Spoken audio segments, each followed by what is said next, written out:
Manolotra ny arahaba tompoko mivangony kokoa any amin'ny ilany andrefany Madagasikara ny oram-baratra amin'ny alakamisy na zomano any no miandrandra orana indray isika eto amin'ny afovoantany.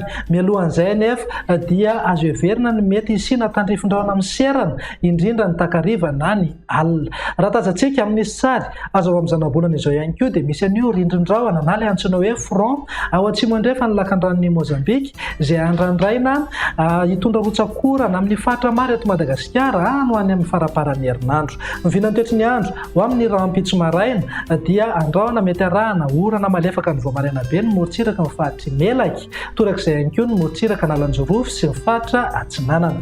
Andraona fa misava miandalana ihany rehefa misandatra andro ny any Boeny, Melaky, Menabe, torak'izay ihany koa ny any Nalanjorofo, Atsinanana, Laotra Mangoro, Vatovavy, Fitovinany ary Atsimo Atsinanana.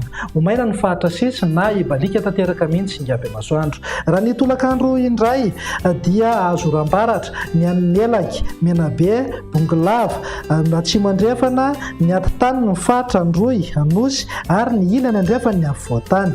Mety hisy tandrifin-drahona amin'ny serana ihany manodidina ny Samborano sy Sofia. Iverina andraona ny fiafaran'ny tolakandro mety arahana orana tandrifin-drahona indraindray ho antsika eto amin'ny afovoantany mihazo ny fatra avaratra andrefana. Andraona na andraona mitsitokotoko kosa ho an'ny Matsatra ambony sy Orombe. Morontsiraka Atsinanana iray manontolo sy ny tendrony atsimo dia andraona vitsy na ibalika be mihitsy Ngabe Masoandro. Mivinan'ny maripana manankatra any amin'ny 7-30 degré any amin'ny tendrony atsimo Madagasikara, 9-30 kosa ho an'ny fatra Sofia sy Betsiboka.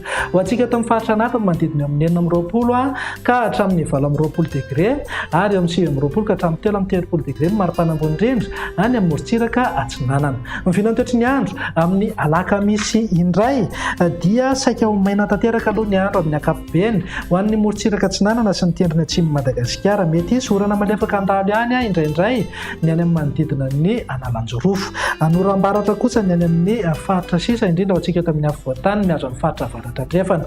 Raha ny vinan'ny maripana dia manankatra ny amin'ny 7-30 degré hatrany any amin'ny tendrony atsimo nosy, 9-30 degré kosa ho an'ny Betsiboka sy Sofia. Ho an'ny afovoantany moa dia manodidina amin'ny 9-20 na 7-20 degré ny maripana ambony indrindra. Raha ny toetry ny andro amin'ny zoma kosa indray dia mbola mitoetra ho maina hatrany aloha amin'ny ankapobeny ny morontsiraka Atsinanana nosy iray manontolo mihazo any tendrony atsimo.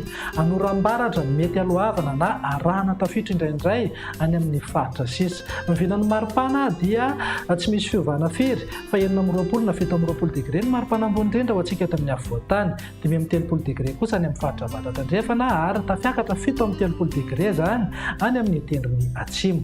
Ho an'ny morontsiraka Atsinanana moa dia miovaova eo amin'ny 30 na 30 degré ny maripana ambony indrindra. Izay ny amin'ny faharaka ny efa mahazatra anao rehefa talata toy izao dia indro menanao indray ny tamin'ny fahalotony rivotra teto Antananarivo sy ny manodidina. Nahitana fihenany ny tamin'ny fahalotony rivotra teto Antananarivo ambany ny fetrany OMS Savony rehefa rehetra voaray izay hitantsika amin'izao kisary izao. Raha ny matrafitra ny toetry ny andro ao anatin'ny 3 andro avy jerena dia vinavinaina ho ambany amin'ny ankapobeny ny tamin'ny fahalotony rivotra eto Antananarivo sy ny manodidina. Dia izay indray vinany toetry ny andro ato anatin'ny 3 andro avy manome fotoana anao ho amin'ny manaraka indray. Veloma tompoko.